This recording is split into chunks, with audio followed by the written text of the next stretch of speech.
আসসালামু আলাইকুম। Hello everyone, আজকে তোমাদের তৈরি করে দেখাবো বাঁশ পাতা শুটকি ভুনা।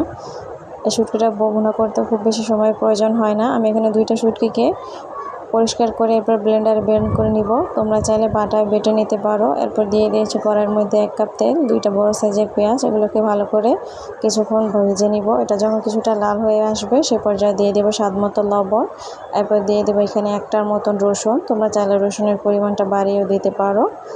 আমি এখানে 1টার মতো রসুন দিয়ে আরও কিছুক্ষণ নাড়িয়ে চাড়িয়ে এটাকে ভেজে নেব। এটা যখন পেঁয়াজটা লাল হয়ে ভাজা হবে সেই পর্যায়ের মধ্যে দিয়ে দিব পানি। এটা লাল করে ভেজে এরপরে আমি এর মধ্যে পানি দিয়ে দিব সামান্য একটু। এরপর পানি দিয়ে এর মধ্যে আমি দিয়ে দিব 1 চা চামচ পরিমাণ আদা রসুন বাটা। এখানে আদা রসুনের বাটাটা খুব বেশি প্রয়োজন হয় না।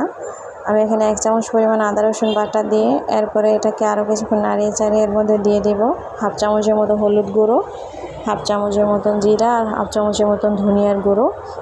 এরপরে দিয়ে দেবো এর মধ্যে 3 চামচের মতন মরিচের গুঁড়ো। চাইলে তোমরা মরিচের গুঁড়োর পরিমাণটা আরও বাড়িয়েও দিতে পারো কিংবা কমিয়েও দিতে পারো। এটাকে কিছুক্ষণ কষিয়ে নিব। যখন কষানো হয়ে যাবে সেই পর্যায়ে আমি দিয়ে দেবো ব্লেন্ডার করে রাখা সেই শুটকিগুলোকে। আমি অল্প একটু পানি দিয়ে ব্লেন্ডারে ব্লেন্ড করে নিয়েছিলাম শুটকিগুলো। এবার এগুলোকে ঢেলে দিব। এরপরে আমি জারটাকে ধুয়ে পানিটা দিয়ে দেব এখানে, যাতে বাকি যে অবশিষ্ট শুটকিগুলো লেগে আছে জারে সেটাও যেন ধুয়ে দেওয়া যায়। অল্প একটু পানি দিয়ে ধুয়ে এরপরে আমি এটা দিয়ে দিব। দিয়ে আরও কিছুক্ষণ নাড়িয়ে চাড়িয়ে কষিয়ে নিব। এরপরে ঢাকা দিয়ে মিডিয়াম আঁচে এটা রান্না করব। এবার আমি এটা ঢাকা দিয়ে মিডিয়াম আঁচে রান্না করলে ব্যাস তৈরি হয়ে গেল শুটকি ভুনা। দেখতেই পাচ্ছ যে পর্যায়ে শুটকিটার উপরে তেল ভেসে আসবে সে পর্যায়ে এটা নামিয়ে বাটিতে নিয়ে নিলেই হয়ে গেল।